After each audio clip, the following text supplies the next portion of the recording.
একটা বিধবা বেটছোয়া একটা বেটা আছে তা বেটাটা শখ করে বিয়ে দিছে বিয়ে দেওয়াতে এখন মানে আমার সংসার ভালো চলিয়েছে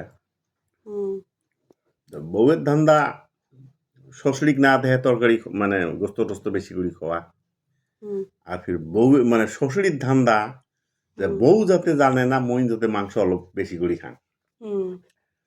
বেটার জন্য কি করে কষানোতে তুলি থয় আলাদা করে বাড়িত করে থয়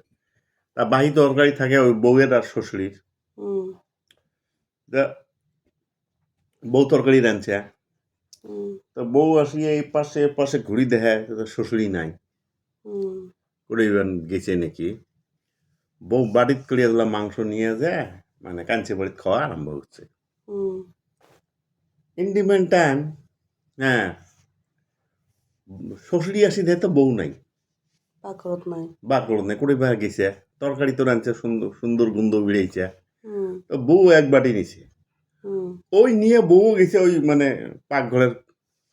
পাশে যে দেহে বউ ওটি কিনা মাংস খাওয়া নিচ্ছে ফির বউ দেহে ফির শ্বশুরির কিশোর বাড়ি হ্যাঁ তাহলে বউ বলে কয় যে মুই আনলুম বউয়ের যন্ত্রণাতে মাংস আনলুম পাশে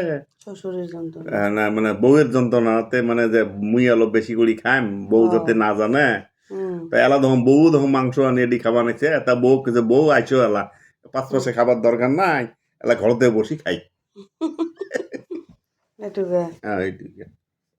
এর দ্বারা কি বুঝালে মানে কাই কাক ঠকব চায় বস্তু তো দুইজনেই খাবে বেটার জন্য তো আলাদা করিয়ে থুছে বাটিত কষা নেট লোকাই কিও খাব লাগে লোকাই কিও খাব লাগে বউ